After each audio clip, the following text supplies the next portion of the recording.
Next up, I proudly present our Student Council President, Nelsie Abreu.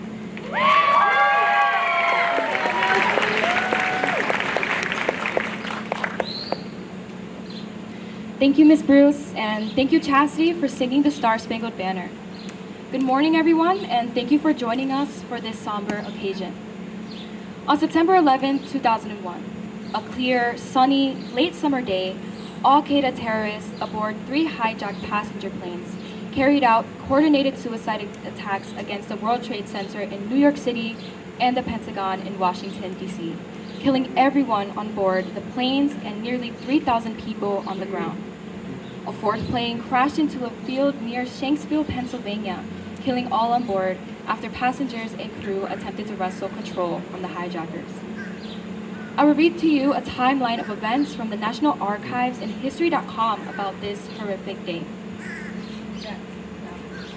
At 7:59 a.m., American Airlines Flight 11, a Boeing 767 with 92 people aboard, takes off from Boston's Logan International Airport en route to Los Angeles.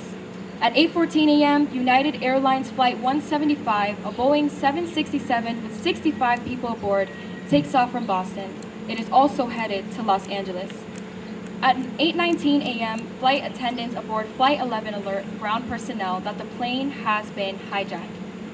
8:20 a.m., American Airlines Flight 77 takes off from Dulles International Airport outside of Washington, D.C.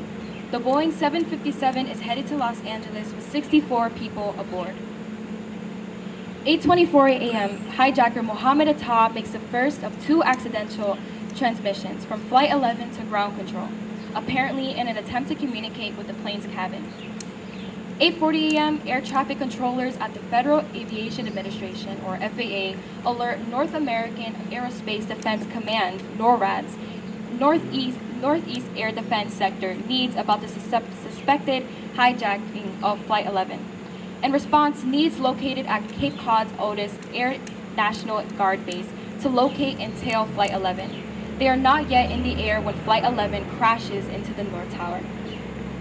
8:41 a.m., United Airlines Flight 93, a Boeing 757 with 44 people aboard, takes off from Newark International Airport en route to San Francisco.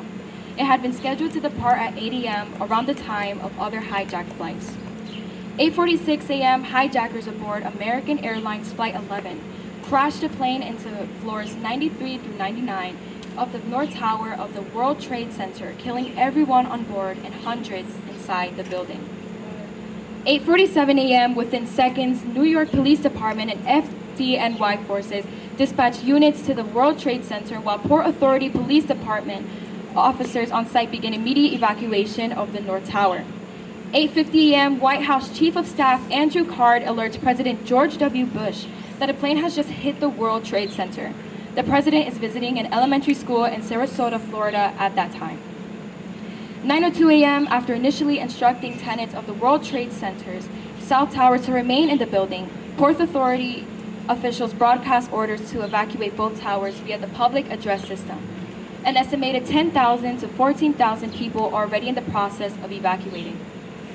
9:03 a.m., hijackers crashed United Airlines Flight 175 into floors 75 through 85 of the World Trade Center South Tower, killing everyone on board and hundreds inside the building. 9:08 a.m., the FAA bans all takeoffs of flights going into New York City or through the airspace around the city. 9:21 a.m., the Port Authority closes all bridges and tunnels in the New York City area.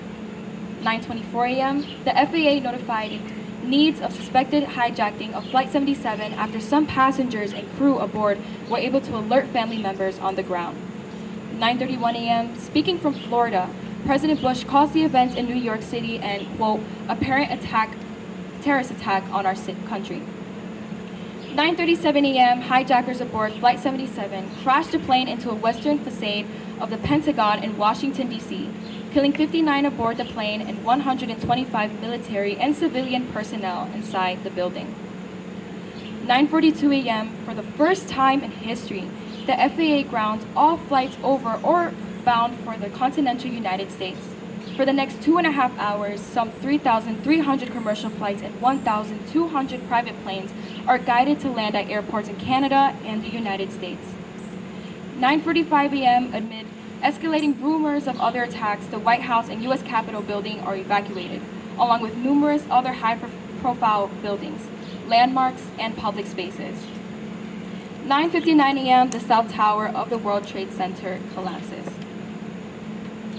10:07 a.m., after passengers and crew members aboard the hijacked Flight 93 contact family and friends and learn about the attacks in New York and Washington, they mount an attempt to retake the plane. In response, hijackers deliberately crashed the plane into a field in Summit County, Pennsylvania, killing all 40 passengers and crew aboard. 10:28 a.m., the World Trade Center's North Tower collapses, 102 minutes after being struck by Flight 11. 9 a.m., Mayor Rudolph Giuliani calls for the evacuation of Lower Manhattan south of Canal Street, including more than 1 million residents, workers, and tourists as efforts to continue throughout the afternoon to search for survivors at the World Trade Center site. 1 p.m. at Barksdale Air Force Base in Louisiana, President Bush announces that U.S. military forces are on high alert worldwide. 2:51 p.m., the U.S. Navy dispatches missile destroyers to New York and Washington, D.C. 5:20 p.m., the 47-story 7 World Trade Center collapses after burning for hours. The building had been evacuated in the morning, and there are no casualties, though the collapse forces rescue workers to flee for their lives. It is the last of the towers to fall. September 11, 2001 was a day where most people woke up assuming that everything would be fine. People of this country thought that they would go about their normal work schedules and life routines. However, the events that unfolded that day left a knot in many people's stomachs and a hole in many people's hearts. No one knows what will happen tomorrow or even hours from now, but one thing is important. We are all surrounded by love. Hate and evil were present that day, but love was as well. First responders showed up to the scene to save as many lives as possible. Strangers comforted each other as they searched for safety, but more importantly, all saw a country that came together and put their differences aside. This is something we rarely have seen in the last 22 years. We may never know what tomorrow holds, but we can live our lives with true intentions, to love, to be kind, to help one another, and to accept everyone for their differences. This is what makes our world around us a better place. Remember the actions of love portrayed by those on September 11, 2001.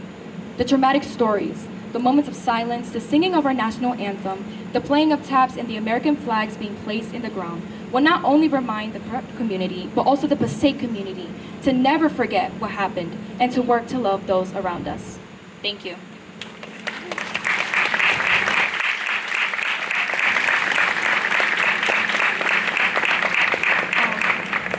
I would now like to present our Student Council Vice President, Allison Ramos.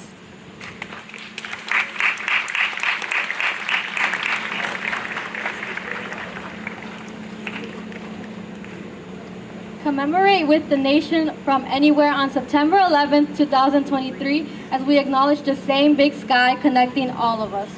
Each year, as we commemorate the anniversary of the day that changed our world forever, the September 11th Museum asks us to join them as we remember the sky. The goal: simply post a photo of the sky wherever you are in the world on September 11th, regardless of the weather. Then, share it on Instagram or another social media platform of your choice with a caption. And more importantly, tag them by including the hashtags #RememberTheSky and #NeverForget 9/11. This digital commemoration is inspired by the clear blue sky that was present in New York City and across the country on 9/11, as well as by Spencer Finch's monumental art installation in the 9/11 Memorial Museum. His artwork, trying to remember the color of the sky on that September morning, is comprised of 2,983 watercolors, each a unique shade of blue, a tribute to the enormity of collective loss and the individuality of each of those who were taken from us too soon. For younger Americans, 9/11 is no longer an experience lived, but history learned. Remember the Sky seeks to engage audiences in meaningful conversation, serving as a bridge between memory of that day and what can be experienced in person. Your participation helps the nation expose a new generation to the lessons learned during and following 9/11. And together, we promise never to forget. At this time, I would like to ask everyone to take out their phones and take a picture of their sky. The social media campaign is titled Remember the Sky. And to participate, I ask all of you to post pictures of what your sky looks like on September 11th, 2023 with the hashtag Remember the Sky and the hashtag Never Forget 9/11.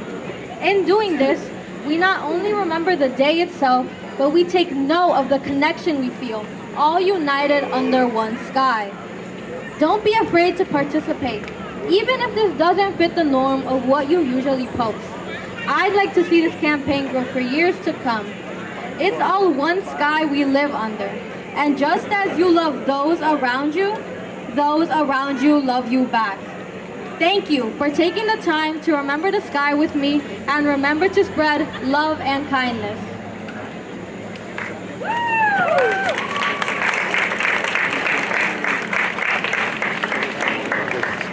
Thank you, Allison and Nelsie. At this time, I would like you all to draw your attention to our American flag. We will take a moment as we lower it down to half to remember those lives lost on that day, followed by a brief moment of silence.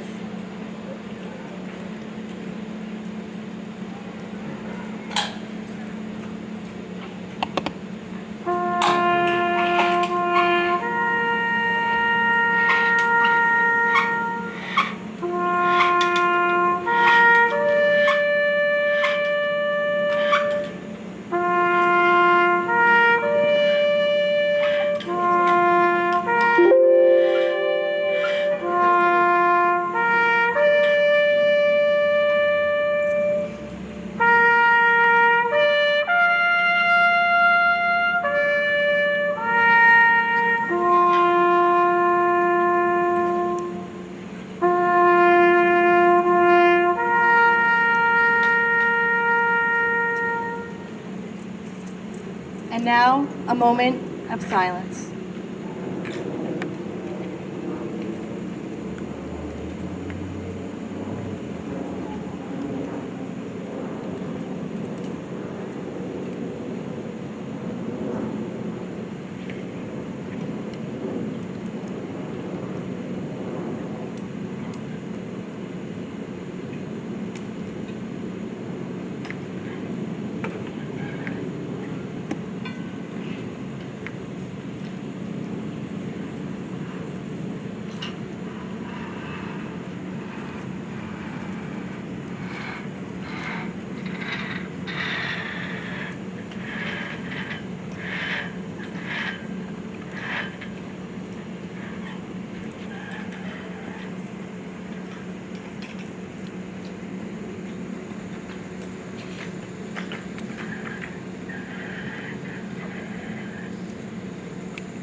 Thank you. Thank you, prep students, for being so respectful during such a somber moment. At this time, our seniors will be presenting flags led by Gabriela Martinez.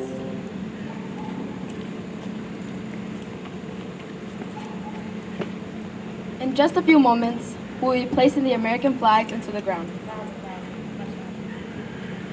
Seniors, each year you have been given the honor of placing these American flags in front of Passaic Preparatory Academy. Preparatory Academy community.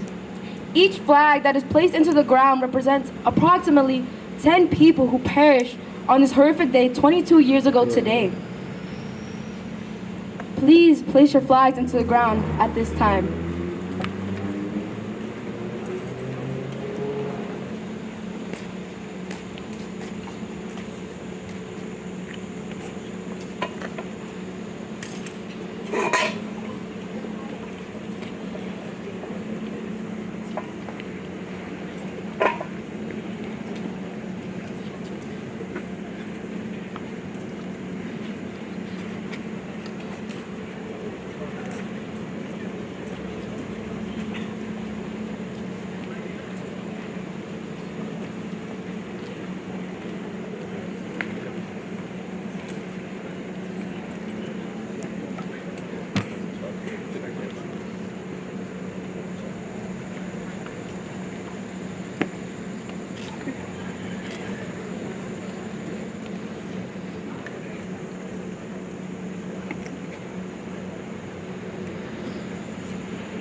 Thank you.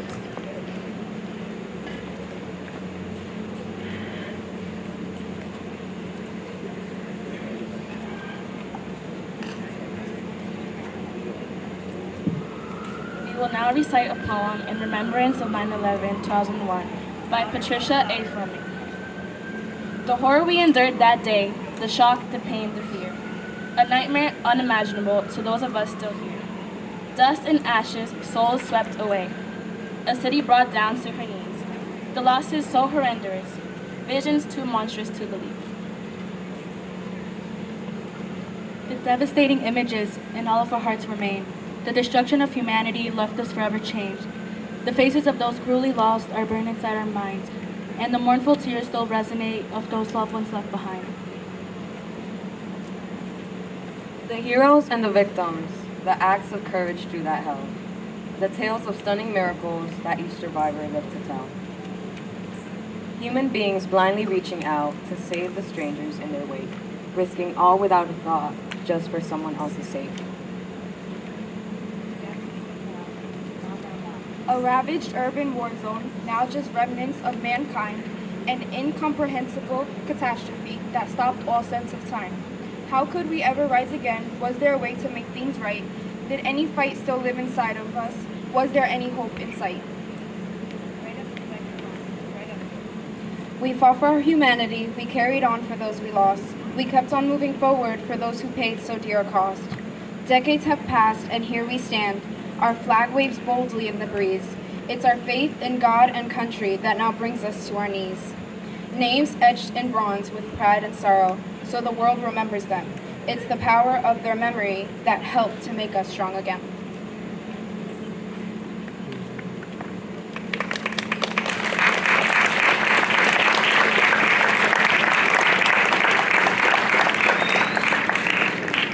September 11th is the National Day of Service and Remembrance, and the purpose of this day is to draw people of this nation of all ages and ethnicities together to participate in and organize community service activities in memory and honor of the lives and service of those we lost on September 11, 2001. Please keep in mind that today is a day of service for everyone. People should show kindness to one another, provide a helping hand when needed, and come together in unity. Today and every day, volunteering or providing one's time, we work to make the world a better place for all of us. Prep students and staff, let's show the world how kind and helpful we can be. Thank you.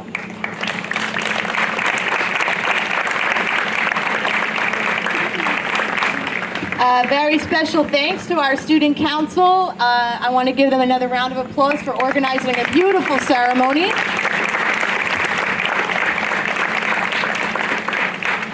This does conclude our ceremony, but I hope all of you will always hold this day in your heart. I know none of you were alive, but I will tell you every year when we do this, the moment I remember the sound of the fighter jets flying over Passaic to protect our nation is a sound I will never forget. And I would imagine most of your teachers feel the same way. We lost loved ones on that day, and we lost our innocence as a nation. And while we all sometimes might feel a little tormented over what our flag represents, let us never forget those who lost their lives and the freedoms that we have in this nation. I'm so proud of all of you for being so respectful today, and you look so wonderful in your uniforms. At this time, we conclude our ceremony. Yeah, give yourselves a round of applause. That's right. At this time, students, I want you all return to period 1 for a brief attendance check, and then we will move to period 2. Again, seniors, I want you to stay. We're going to get a picture with all of you in front of the building. Underclassmen may return to period 1.